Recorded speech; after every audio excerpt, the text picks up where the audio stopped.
এ এটা মা, এগুলো কি পড়ছে? লাল টপকাচ্ছে এইভাবে? দেখো, গাজর দেখে লাল কিভাবে টপকাতে পারে, আর ওর হালটা বুঝতে পারছো? ওই দেখো, খাবে এটা? এটা খাবে? এটা গাজর, দাঁড়াও।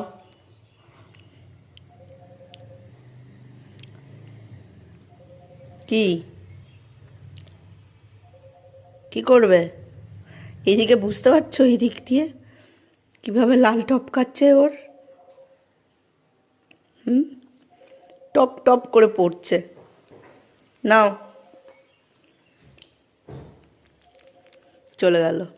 কিছু দিলেই হয়েছে, মুখে নেবে আর চলে যাবে।